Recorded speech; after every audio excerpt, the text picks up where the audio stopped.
Bienvenue! Aujourd'hui, on va plonger dans une histoire absolument incroyable. On part en Lorraine en 1896. C'est l'histoire d'un combat, mais un combat acharné, entre une femme, seule, et une institution parmi les plus puissantes de son temps. Et ça commence fort. Imaginez un peu la scène. Un prêtre qui donne cet ordre, mot pour mot, à un créancier pour qu'il ruine une femme. Ces mots ils sont tirés d'un rapport de 1897 et ils plantent le décor d'une lutte qui va être, on le sent tout de suite, sans merci. Au cœur de cette tempête, on trouve Catherine Filjong. On la décrit comme une pauvre fille de village. Son projet, un projet caritatif, au lieu d'être applaudi, va déclencher une colère noire chez des ennemis très très puissants. Pourtant, son but à la base, il est simple. Il est même noble, créer un foyer pour des enfants orphelins. Un projet qui, a priori, semble totalement irréprochable. Alors qu'est-ce qui a bien pu déraper à ce point ? Parce que là, on ne parle pas de simple critique. Non, c'était une campagne organisée, systématique. On a attaqué sa réputation, on a essayé de lui piquer son œuvre, on a même utilisé la religion comme moyen de pression. Et puis, comme on l'a vu au début, on a tout fait pour la pousser à la faillite. Mais alors, qui sont ces adversaires si déterminés ? Pas des concurrents, ni des voisins jaloux, non. Les principaux acteurs contre elle, c'était le clergé local et l'autorité religieuse la plus haute de la région. Le déséquilibre des forces est total. D'un côté, Catherine Filjong, avec pour seul soutien l'auteur du rapport qu'on étudie, le docteur Ernst Fischer. Et de l'autre, toute la machine du diocèse, du simple curé de village jusqu'à l'évêque de Metz lui-même. Et cette opposition, elle vient d'en haut. L'évêque en personne va publiquement mettre en doute le caractère et la mission de Catherine. En faisant ça, il jette de l'huile sur le feu, il donne en quelque sorte sa bénédiction à toutes les attaques. Et les attaques ne sont pas que stratégiques, elles deviennent très personnelles, et même cruelles. Le but n'est plus seulement d'arrêter son projet, c'est de la briser, elle, en tant que personne. Pour la détruire, ses ennemis vont utiliser les pires armes. On commence par la traiter publiquement d'escroc. Ensuite, l'escalade continue. Après escroc, on l'accuse d'être une voleuse. Puis la calomnie atteint des sommets d'ignominie. On la traite de prostituée. Et enfin, l'insulte suprême, celle qui, à l'époque, vous met au banc de la société, sorcière. Là, l'objectif est limpide, la rendre infréquentable, l'isoler complètement. Tout ça soulève une question fondamentale. Pourquoi ? Pourquoi un tel acharnement contre une œuvre de charité ? Dans son rapport, le docteur Fischer va justement tenter de comprendre les raisons qui se cachent derrière cette campagne. Le premier motif qu'il avance est purement personnel. Apparemment, le curé du coin n'aurait pas supporté de ne pas avoir été consulté sur les expériences spirituelles de Catherine. Un ego blessé, une rancune tenace, que l'auteur décrit avec cette citation de Virgile. Le deuxième motif, lui, il est institutionnel. Toute la hiérarchie de l'église locale a misé publiquement sur son échec. Donc si elle réussit, c'est un terrible démenti pour eux, une humiliation publique qui saperait leur autorité. Son succès était tout simplement inenvisageable. Et pourtant, elle a réussi. Alors, la question devient comment ? Comment est-ce possible ? Comment une femme sans argent, sans pouvoir, sans aucune influence, a pu non seulement survivre à ça, mais en plus faire triompher son projet ? C'est là que l'analyse du docteur Fischer devient absolument fascinante.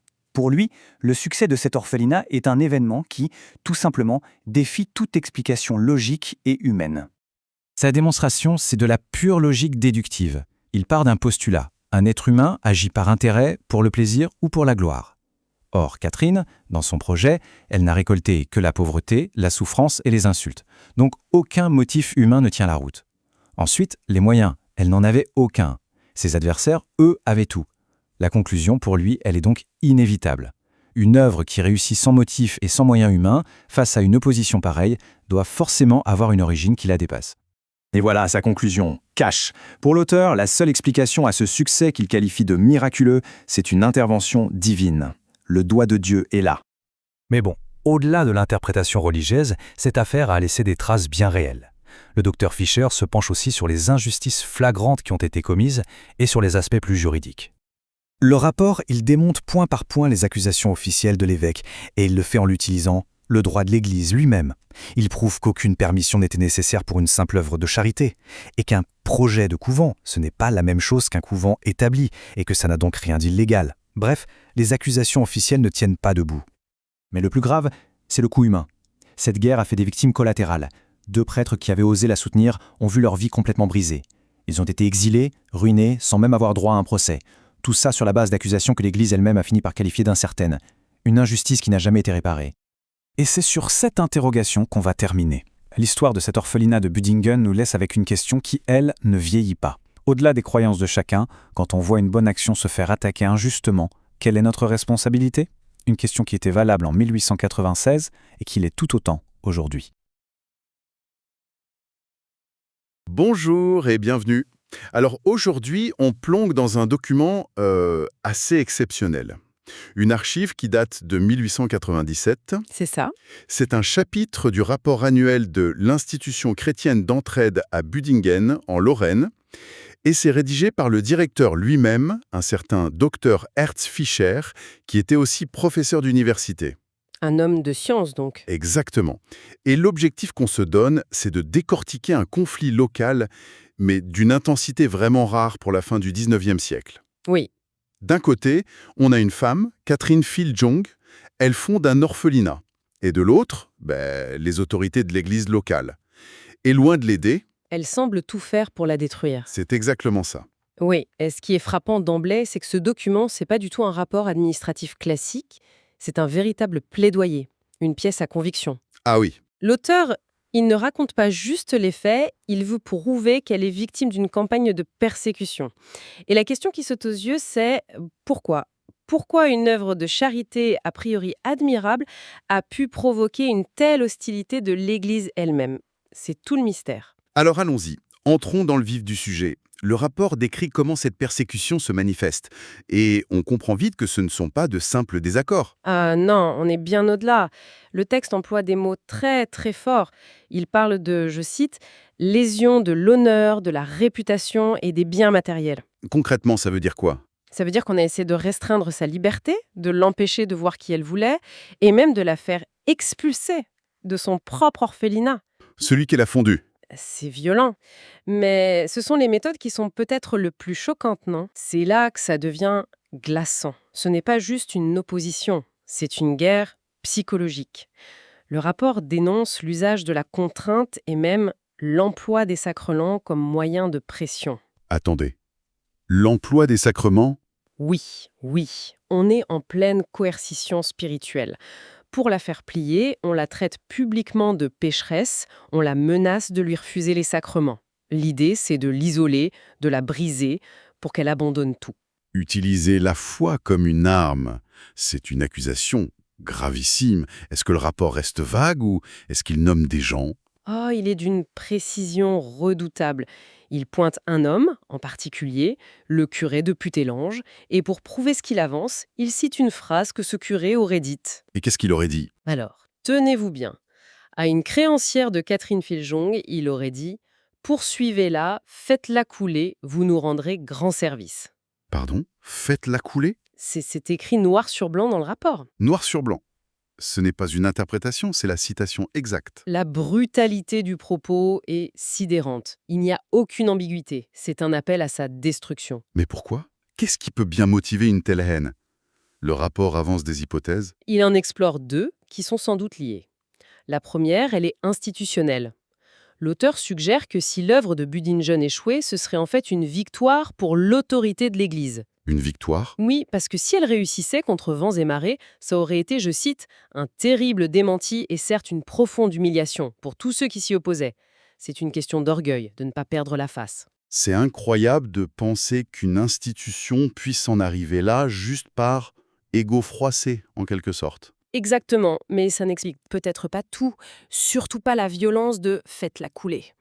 Et le rapport suggère une deuxième raison, beaucoup plus personnelle.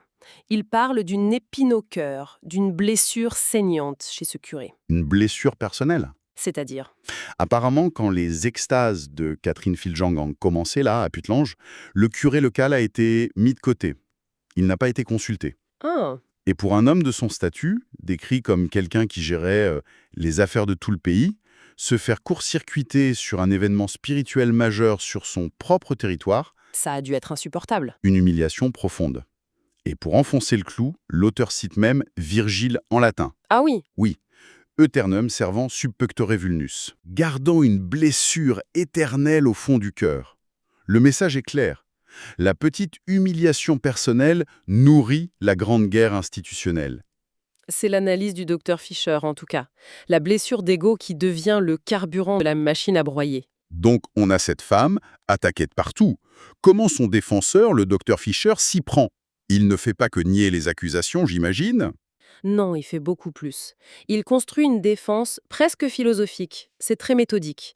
Il ne dit pas juste « elle est innocente ». Il essaye de prouver que son œuvre est, par essence, d'origine divine. Et comment il fait ça? Par élimination. Il prend les 3 grandes motivations humaines et il les démonte une par une. D'accord, allons-y. La première, j'imagine, c'est l'argent. Évidemment. Et le rapport balaye ça d'un revers de main. C'est ridicule. Elle a mis son propre patrimoine, même modeste, dans le projet. Et surtout, elle s'occupe d'orphelins gratuitement. C'est une opération à perte. L'appât du gain, ça ne tient pas une seconde. Bon, ok, pas l'argent. Alors, le plaisir, la recherche d'une vie confortable? Encore moins probable, le rapport dépend une vie de tracas d'une bâtisse, d'angoisse pour payer les dettes. Et surtout, il parle des enfants qui arrivent dans un état parfois repoussant, il décrit des nuits sans sommeil et des jours sans repos. On est loin de la quête de plaisir. Ça laisse donc la 3e grande motivation. La gloire, la reconnaissance. Ça, c'est un moteur puissant. Et c'est là que l'argument devient absolument percutant. Si elle cherchait les honneurs, alors c'est l'échec le plus total. Ah bon? Au lieu de la gloire, elle a reçu des, je cite encore, avalanches d'insultes et de malédictions. Le texte dit qu'elle était poursuivie dans la rue par les huées et les pierres. On l'a traitée d'escroc, de voleuse, de prostituée et de sorcière. C'est terrible. Personne ne s'infligerait ça volontairement pour devenir célèbre. C'est l'antithèse de la recherche de renommée. C'est un raisonnement implacable. Il élimine l'argent, le plaisir, l'honneur. Il ne reste plus grand-chose. Il ne reste qu'une seule conclusion possible, selon lui. Et il la lance comme un défi à ses adversaires. La phrase est toute simple. Le doigt de Dieu est là. C'est d'une habileté rhétorique folle. Il retourne la situation. Plus ses ennemis l'attaquent, plus il prouve sans le vouloir que son œuvre n'est pas humaine, mais divine. C'est un retournement complet. Les persécutions deviennent la preuve de la sainteté du projet. Alors, face à ça, on imagine que l'autorité supérieure, l'évêque de Metz, ne peut pas rester sans rien dire. Comment est-ce qu'il réagit? Lui, il change de terrain. Il passe à l'offensive sur le plan administratif. Mais d'abord, le rapport cite une de ses lettres où il y a une petite phrase très intéressante. Il écrit « Pour ce qui concerne l'état de Catherine Filjon, nous ne sommes pas encore certains qu'il n'y ait pas erreur ou fausseté. » Pas encore certain qu'il n'ait pas erreur. Ça reste très méfiant, non? Oui, mais pour le docteur Fischer, cette phrase, c'est un progrès immense. Ah oui? Pourquoi? Parce que jusqu'ici, la position de l'évêché, c'était une certitude. Tout ça n'était qu'illusion ou mensonge. Le fait que l'évêque admette un doute, même infime, c'est une brèche. Pour Fischer, ça montre que les accusations initiales, celles qui ont conduit à l'exil de 2 prêtres, étaient en fait très fragiles. D'accord, donc l'évêché recule un peu sur le fond. J'imagine qu'il se rattrape sur la forme, alors. La bureaucratie. La carte maîtresse de toute institution en difficulté. C'est exactement ça. La plainte officielle de l'évêque, c'est que l'orphelinat et le couvent ont été fondés, je cite, « sans la permission et même contre la volonté de l'évêque ». L'argument de l'illégalité. Bon, pour l'orphelinat, est-ce que ça tient? Pas du tout. Et le docteur Fischer le démontre point par point. Il affirme qu'aucune autorisation de l'évêque n'est nécessaire pour fonder une œuvre de charité comme un orphelinat. Et pour enfoncer le clou, il cite une décision de Rome. De Rome? L'autorité suprême? Oui. Et la décision dit « Chacun est libre de fonder une bonne œuvre, même malgré l'évêque ». Même malgré l'évêque. La messe est dite, si j'ose dire. L'argument de l'évêché ne tient pas du tout. Non, il s'effondre. Soit l'évêque ignore le droit, soit il est de mauvaise foi. D'accord. Et pour la deuxième accusation, celle du couvent? Alors là, la défense est d'une simplicité désarmante. L'argument de Fischer, c'est « Mais de quel couvent parlez-vous ? Il n'y a pas de couvent à Budingen. » Comme ça? Un couvent, au sens du droit de l'Église, ça implique des vœux religieux officiels et une approbation. Or, il n'y a ni l'un ni l'autre. Il y a juste une communauté de femmes qui vivent ensemble. Selon Fischer, ça ne demande pas plus d'autorisation qu'un pensionnat ou un collège. Il accuse l'évêché de jouer sur les mots. Mais c'est là qu'on touche à l'absurde, il me semble. Parce que Rome lui a donné des instructions, non? Exactement. Vous mettez le doigt sur le paradoxe. Le rapport explique qu'un secrétaire du Vatican a dit à Catherine Filjon que pour faire approuver sa communauté, elle devait d'abord la vivre, la tester pendant un certain temps. C'est la procédure. Donc, Rome lui dit « Commencez à vivre en communauté pour prouver que ça marche ». Et l'évêque de Metz lui dit « Vous n'avez pas le droit de vivre en communauté sans mon autorisation ». C'est un cercle vicieux. C'est un blocage total. Pour avoir l'autorisation, il faut prouver que ça fonctionne. Mais pour le prouver, il faut se réunir, ce que l'évêque interdit. C'est ce que le rapport appelle avec une ironie mordante, tourner dans un cercle malfamé en logique. En gros, un piège administratif parfait pour tuer le projet sans jamais se prononcer sur le fond. Un piège parfait. Fisher expose brillamment comment les règles sont détournées pour étouffer l'initiative qui dérange. Pour résumer, ce rapport de 1896, c'est donc bien plus qu'une chronique locale. C'est le combat d'une initiative individuelle face à un pouvoir qui se sent menacé. Tout à fait. Et ce pouvoir utilise l'orgueil, le ressentiment personnel et les cache derrière des arguments administratifs. C'est un cas d'école, vraiment. Au-delà de cette histoire, ça pose des questions intemporelles.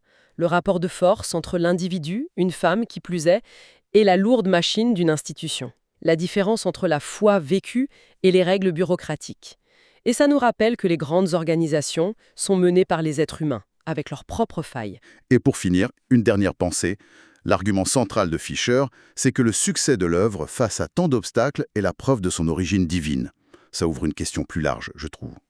Destin, Dieu, et qu'est-ce qui relève simplement de l'extraordinaire et implacable volonté d'un seul individu ?